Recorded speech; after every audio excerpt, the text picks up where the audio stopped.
bonke-ke babukele emakhaya. Igama lami uyangizokunqoba Dlamini Ntokazi-ke iyanqoba abelungezweni. Base bayabuza ukuthi ivelaphi inkosazana. Namhlanje semphathele a very special guest namhlanje khona lana ku-Select Africa TV. Ungabe usayibuza-ke kabanzi ukuthi-ke yini le kangaka ngoba go deep sifuna asichazele kabanzi ukuthi yena ngoba hlezi ebuza abanye abantu kangaka. Kazi-ke yena zithini ngaye. Butwami sikubingelele khona lana ke Select Africa TV siyakwamukela nje kakhulu ngaphambi ukuthi ke simoshe isikhathi ke besifisa ukwazi mhlawumbe ukuthi ke uchazele umbukeli ekhaya ukuthi kahle kahle ubani lo bhuti uvelaphi ubani nje wena ubuyena ngoba uhlezi ubuza nje abanye abantu nje sonke isikhathi la ekhaya wena ke namhlanje ubani. Hey ingami namhlanje lento ngizobingelela sisiwami ngibonge ukuthi namhlanje ingami lento ngibonga ku Select Africa TV igama lami ngikwazi wakhe engaqanjwa umama nguThob'sani engaqanjwa ubaba ngiwaka Mthembu ngidabuka lapha kaMaphumulo kodwa siyafika kaMaphumulo sesiwami sisuka eShowe endaweni yaseNgudwini ngenxa yezimo besasesimuvela kaMaphumulo ngingasho kanjalo nje kumi kanjalo mfowethu igama lami ngikwazi wakhe nguThob'sani ngiwaka Mthembu. Alright mhlawumbe ekhaya nje umbukeli mhlawumbe khona umunye kufanele sawuyasho ukuthi hayi babhude ngazi ngiyamazi mhlawumbe engahlangana naye sasifunda naye nje uma ungasichazela nje kabanzi like esikoleni ufunde kephi waya kusiphi isikole waya kwa ama-tertiary levels nje ungasichazela kabanzi. Sesiwami ngifunde emabanga aphansi ngifunde endaweni yaseShowe ekuthiwa isenhlolini engudweni phansi lapha esigodini sakaMagwaza khona isikole lapho engifunde kusona kuthiwa inhlolini lapho engiqale khona ufirst year ngaze ngazogcina ka5 uma ngigcina ka5 ngase ngizomuvela la eThekwini ngayofunda eNtuzuma lapha eLindelani ngafunda eMandla Nkosi ngafunda u6 ngaze ngawaqeda wa10 khona lapha elentuzaneni eMandla Nkosi sisiwami ngiqedele khona ekoleni eziphezulu kangikwazanga ukufika ngenxa yamasente kubazali sasingamile kahle and ekhaya sibaningi ekhaya siba u8 kunobhuti abawu4 mase kuba amantombazane awu4 so uyabona ukuthi isimo sasingelulu ukuthi sikwazi ukuthi sibe nemali ukuthi siqhubekele phambili uyayibona into kanjalo. Ngiyayizwa vele ngoba usuchaza nje ukuthi like ekhaya nibaningi mhlawumbe enye indlela mhlawumbe yakuvimba ukuthi uqhubeke phambili ukuthi ufike mhlawumbe efundweni ephezulu like ama-tertiary level mngithatha ubheka mhlawumbe ubudlelwano bakhe kubazali bakho ngesikhathi ke bekukhulisa mhlawumbe ngathini kukhona lapho obuke bakuvimba khona mhlawumbe like awusakhona ukuqhubeka nokufunda ngoba mhlawumbe ugxeka abazali noma nje nawe uvela understand isimo sasekhaya ukuthi no yazi isimo sasekhaya simi kanje mhlawumbe ake ngithathe enye indlela enje. Hey wezonqoba uyazi mfowethu wayibuza lento uyazi mfowethu ngikhuliswe ekhaya eli-right ngalendlela ngicabanga ukuthi inhlonipho uyibuke inhlonipho yasekhaya uyibuka kumuntu uyayibona uma wami nobaba wami bebambisene laba bantu futhi basabambisene namanje bakhona basaphila basikhulisile asikwazi thina ukuthi silale silambile uma ekhona ubaba la eThekwini esebenza uthola ukuthi kunezimo la khona engibona manje ukuthi kuyenzeka uthola ukuthi ngoba nami nakho sengisebenza ukuthi kuyenzeka uthola ukuthi uyasebenza kodwa imali ayihlangani uyabo so uthola ukuthi uma ubalansile ekhaya sizolala sidlile ngeke uma umuzwe sekhala ngoba baba wakho wantu uyayibona lonto ekuyinto eyenzekalayo kuthina ke esibancane njengamanje uthola ukuthi mina ngithandana nawe uma ubona ukuthi eyakuhlangananga usuzohamba umemeza yonke indawo you understand so ngicabanga ukuthi futhi uthando esilithole kubazali nokuthi ngiyabonga ukuthi ngize ngifike kwa matric ngiqede esikoleni amandla abo ababe nawo abamakhulu kakhulu mina so ngabona ukuthi mangiqede esikoleni no angiyimele ngihlanganise ngathola isipani ngahlanganisa ngaphuma kuthenini kumele ngikhangeze I understand a lot so izinto ezikanjalo mfowethu ogcine sekuthi ke ngigcine ngihlanganisela ke nami la eThekwini izinto ziqhubeka nempilo hayi ukuthi ngiyabagxeka futhi ngiyabathanda kakhulu kwabazali bami ngiyathanda kakhulu mfowethu and ngisabafisela izinto ezinhle futhi ngisafisa ukubenzela izinto ezinhle. Okay bese sithatha ukubheka sijwayele ukubona lana nje kuma social media ubuza abantu uyabona imibuzo nje eminingi so namhlanje bengingathanda nje ukuthi usazise kabanzi sichazele kabanzi ukuthi wena njengoba usho ukuthi like umuntu ogcine ka grade 12 awuzange mhlawumbe ukwazi ke ukuqhubeka uzofike kuma tertiary level so ufike kanjani la ekhaya ka Selective Africa TV? siswami iyahlekisa ke leyo yazi benginenye insizwa lapha ebengisebenza ebesifunda nayo esikoleni sifunda nayo ngiyakhumbula lapha eMandla Enkosi bikuthanda ukushoot bihlezi ishuta abantu ngiyibuke lento ithi hayi suka yazi lo muntu lo okay lensizwa sizwane nayo lensizwa uThokozani ungakanalo sikhule nje nayo sifunda size siqeda umatric sikuthanda ke le ndaba ukuthi uma kunama event sihambe siyobuka ama event yabo kunenye iTV ekwakuthiwa iGTV engicabanga ukuthi yayila kwi local khona la eThekwini sihambe na ingibizi ithi asihambeni siya khona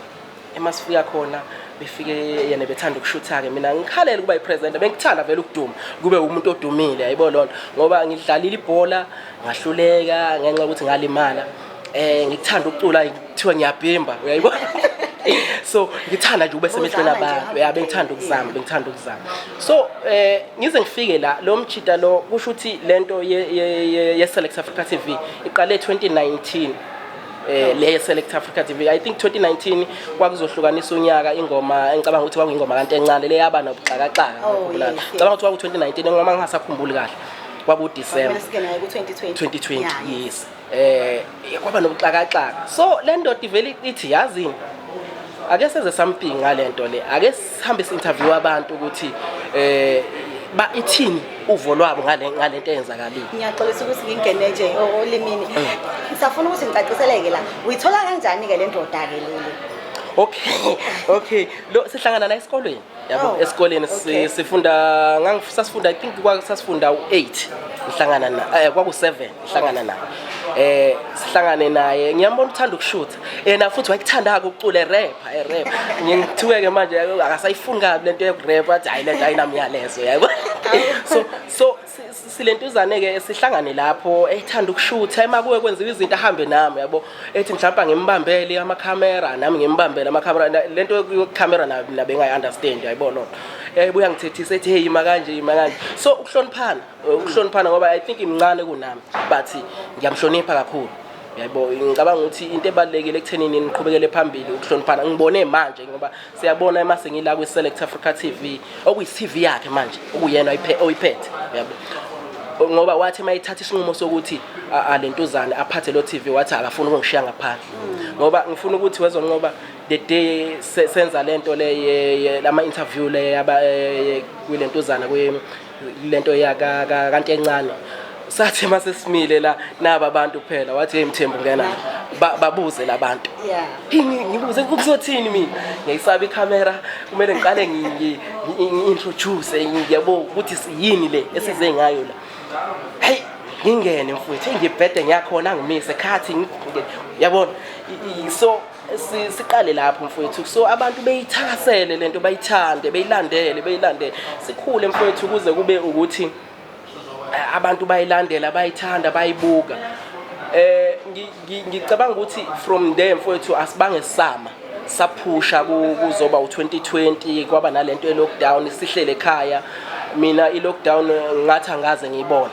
uyabo beside ekuthenini imali besingasangeni ngoba ngibuye ngiyibambela amatoho kwezinye indawo but besihlanganisa nayo le ndoda si up and down ekuthenini sikwazi ukuyongenela emzini yabantu sikwazi ukuthi besisiza nabantu bexakekile kuneminye into engifundile nge-lockdown kuneminye imizi ibixakeke ngalendlela so kunabaculi bebesithanda abasibona basithatha bathi no guys sicela ukusebenzisana nani asingene asambe sosiza abantu but sifuna ukuthi masiyenza lento sinikela ngabantu nibe khona nishuthi into yethu okukhombisa ukuthi sikhona sikwenzile kwi-lockdown yayibona. Wow, ngiyathemba ukuthi ke mbukelo wami ekhaya uyeza ukuthi hayi lo bhuti hayi indoda elwayo ngempela uma idinga into wenza sure ukuthi uyafinyelela kuyona and enye into engithanda kakhulu kuyena ukuthi ke akagcina wathebona ukuthi ugcina grade 12 esikoleni bongahlala nje phansi kodwa ke wasethi no ake ngiqhubeke ngibone ukuthi ke yini enye into engayenza bhuti wami sengiqhubeka nje ngibuze nje omunye umbuzo ungathini ngoba uke wacacisa wathi ubhuti lo sebenza naye mncane kunawe like sengacela ukwazi ukuthi wapi ama challenges okubhekana nawo ukubona kwesikhathi usebenza nomuntu omncane ukuthi hibo lo muntu lona uzongitshela ukuthi ngenziwa no2 ngimdala kangaka wapi nje ama challenges okubhekana nawo ekusebenzeni kwenu ukuze iSelect Africa TV ikhule ngendlela ize ibe kuleli zinga esekulona nje njengamanje. Madlamini ngiyawubonga lo mbuzo siswami ngicabanga ukuthi lento ukuthi yokufundiswa imfundiso ekhaya yenze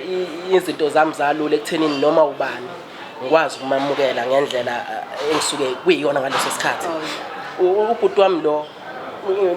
angithathi njengokuthi mina ngimdala, ngenza sure ukuthi ngitshela something kumele sibonisane. Ngibona ukuthi okay uyageja la ngithi naye no asiyenze kanje naye angilalele, uyaybo. Ngicabanga ukuthi iyona lento esenza ukuthi sizwane nokuthi senze ukuthi siqhubekele phambili nangendlela ukuthi uyibona iTV ikhula kangaka. Engeyedwa ke sibambisene nenye insizwa akuthiwa uziqubo okuthiwa usabelo yakaziqubo.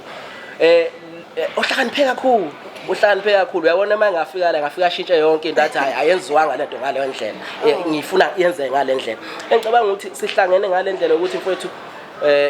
ngibadala futhi kunabo, but bakwazi ukungitshela ngikwazi ukwamukela ukuthi okay angenze kanje njengoba nihleze nibona nje sinilethela ababukele ekhasi balethela izinto ezinhle zodwa. Okay, so like wena ngoba umuntu nje ohleze interview abantu ngicabanga ukuthi like abantu abaphezulu nje ama-celebrates kwesinye isikhathi kunzima ukuthi uhlangana nomuntu uvele umfonele nje uthole inamba yakhe nje kalula kanjalo umfone siyazi ngicela ukuthi namhlanje zoku-interview ibuphi nje obunye ubunzima mhlawumbe ohlangane nawo like ekusebenze nje nama-celeb abantu abaphezulu. Yo ayikunzima kunzima siswami kunzima ke lapho uyabona kunzima ukuthi uzothatha ifoni inamba yomuntu uyamfonela akazi umuntu ophezulu yes kuye kungenze kube nzima kakhulu ekuthenini kumele ngimthole but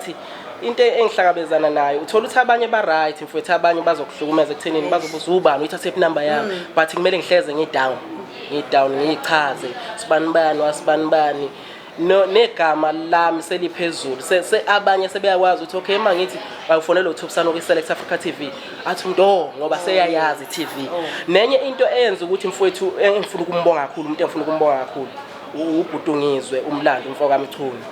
Leyansizwa iyona yenza ukuthi le TV ibe yilento eyiyona njengamanje ingenxa yayo. Iyona engenze ngangena kubantu ngathandwa abantu basilandela iTV yethu bayazi Select Africa TV ingenxa yayo le yandoda. Abanye beyibuka ngelinyiso uma usikude nawe uyibuka ngelinyiso hayi lo muntu wani umuntu yayibo bekhuluma izinto lo muntu ufethu uhlakaniphe ngendlela esimangaliso unesiphiwo esisimangaliso. Engingafuna ukubalela nje wezonqoba lo muntu ukwazi ukuthi akufake noma kumuphi umnyango wena ungakucabanga ukuthi uzongena kuona kodwa yena akufake unesiphiwo esisimangaliso. Ngifuna ukuyibonga le yansizwa mfowethu ngendlela engiyona njengamanje. Alright, ngiyathemba ukuthi-ke usukutholile konke okade ukufisa nje ukwazi-ke ngalensizwa le uyayibona nokuthi inhle kakhulu uyayibona nje ngisho ukuthi igqokile hayi ivela nje sukela kuphansi uyayibona ukuthi insizwa le musho ukuthi sisi mhlawumbe bakhona abachazekayo angazi noma mhlawumbe usuthathile noma mhlawumbe usafisa ukucheck-a nje noma mhlawumbe ufuna ukushiya inamba bose bakufonela. Hayi bengawafaka ama-CV kodwa ngisacabanga ngoba uyazi ukuthi angakathatha sisi but lento ine-challenge yokuthi wena ngoba sikulo msebenzi nje baningi abantu abeza kuthina khona ingoma into encane ethi bawushukela abantu bawusawoti beza befana uyayibona lo ngoma mfowethu mina yangifundisa into ekuthenini awukwazi kulesimo thina sethu asikwazi ukubona ukuthi nangizonqoba muhle uzoza athi yazi Thob'sani ngiyakuthanda and mina ngithatha ngalendlela ukuthi umuhle uyayibona ekugcineni kanti wena ufuna ukusebenzisa lento ukuthi uThob'sani udumile uyayibona awungithandi ufuna ukuthi emase unami ushuthi yazi bafethu ngiyamvala lo mjika I understand ileso zimo ezikanjalo mfethu into engiyibuke ukuthi kumele uhlale ucabange kahle mase kumele uthathe uyayibona and ithatha umuntu ozoku-understand ozokwazi ukuthi kwesisikhathi uthola ukuthi sisuke eksene ekhaya sizosobuya ebusuku manje mawuzothola umuntu ozokuthethisa athi isikhathi sami awunaso isikhathi sami uyayibona lonto yazi mina mfowethu ngeke ngabatshela ngipostile kulezi insuku ngithi yazi angisenaso ngisho isikhathi sami kwamina ngendlela engibhizi ngakhona yabo uthola ukuthi phakathi neviki ngisenkampanini yomlungu ngiyasebenza weekend umphathi wami uyangifuna la kumele sisebenze abantu basidinga everyday bafona Thob'sani mfowethu sicela usenzele u1 no2 Thob'sani sicela mfowethu sikhuphule kanje and ngeke ngibaphoxa understand lo so izinto ezikanjalo manje kumele ngithole umuntu ozongi-understand ozothi noma ngihamba athi mhlawumbe emayiphone u-right yini baba lapho khona okay izobonana late understand angiqonda hayi umuntu ozovele kule age yethu manje sesinala abantu bathi umuntu ngifuna uhleze nginayo ngifuna isikhathi sami uyayibo iyona into eshayayo ke sisangakathathe siswami ngisabheka nje abantwana akuhamba kanjani ngendodakazi lapho uNtando afika mfoka intokazi yakaMthembu iyangithanda mfowethu iyangithanda bakithi ngishiye endlini nje namhlanje ade ngilanda izolo yangivakashela athi baba ngikukhumbule ngathi minayo woza ngishiye nje endlini so iyona ndodakazi yami bafowethu enginayo nje ngithanda kabi bakithi siyabonga kakhulu nje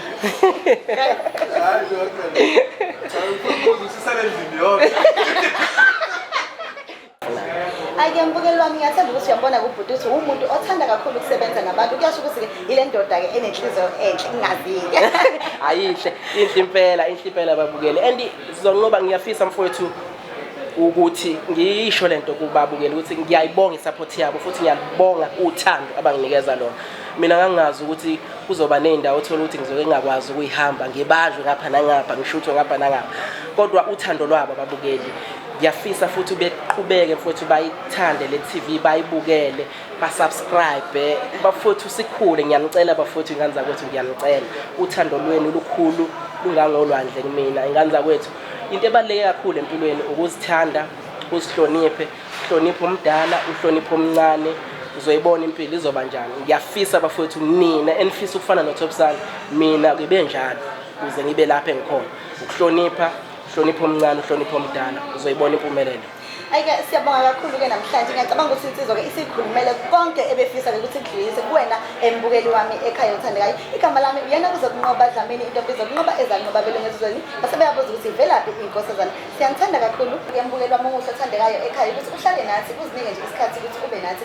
siyabonga kakhulu don't forget to subscribe on our Facebook page nakhona ku Instagram and Twitter zonke nje inkundla zokuxhumana select Africa TV mina into bizokunqoba ngiyanthanda kakhulu